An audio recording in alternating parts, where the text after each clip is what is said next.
What is up, guys? Rambling Collector back here again with a manga one-shot ramble.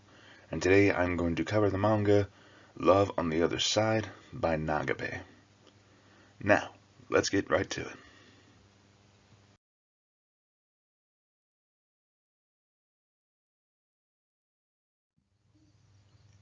Alright, so I'm going to be honest with you guys here, and this is just my opinion.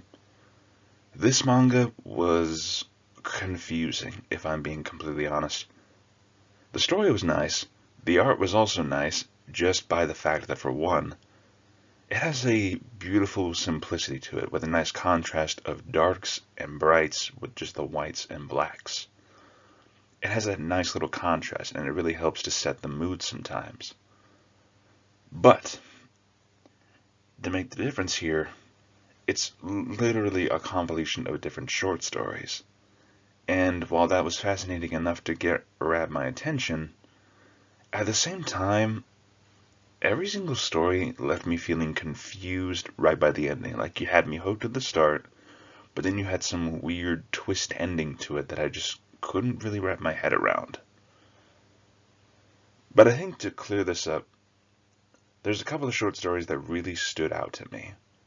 One of which being The Wolf Man and the Girl Wolf, where you have a man who looks like a wolf and was raised by humans, so he acts like one. He acts fully human, civilized, and everything else.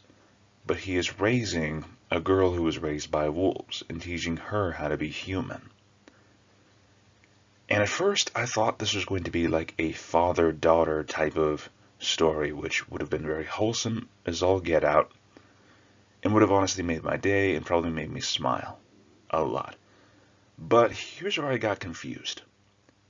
Like, the last page, and spoilers, the last few pages covered where years have passed, the Wolfman has now grown up, or at least grown older, I should say, whilst the girl wolf has grown up and become fully humanized to the point where she still communicates very clearly. Like, she speaks well, she acts like a human, all that stuff. But then it gets weird when the Wolfman ends up proposing to the wolf girl. And that's where I got really confused. I'm like, really?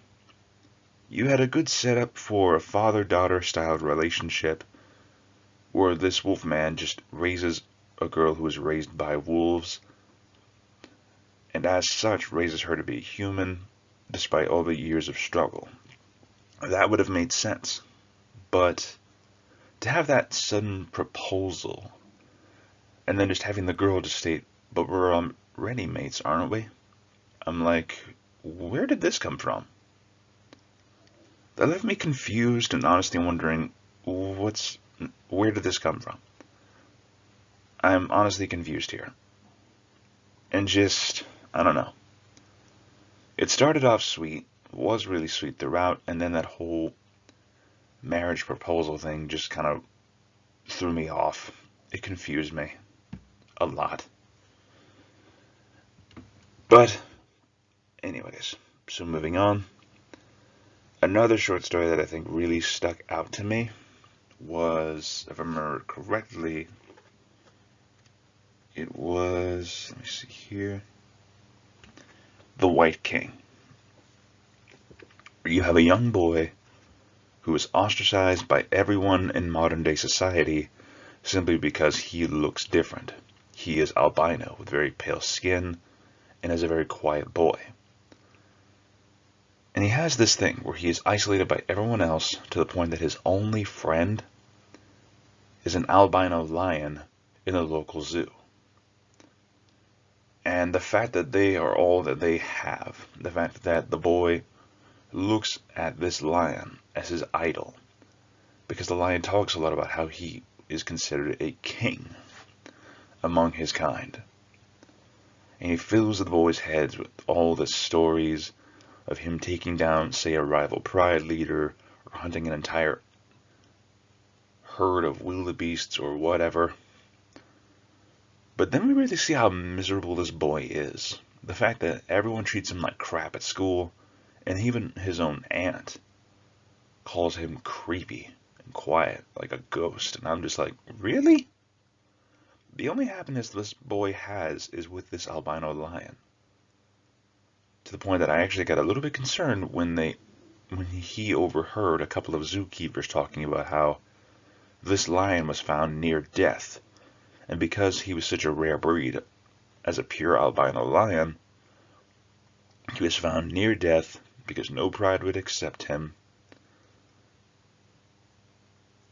and just, it makes a lot of sense to me. Two outcasts finding common ground with each other and just banding together, to the point that the boy actually breaks the lion out of the zoo and they go off into the wilderness together. That, I think, would have been good for at least family-style love. But then the weird thing is when the boy kisses the lion and then he states, "Now we're going to have babies." And I'm just like, what? Where did this even come from? What?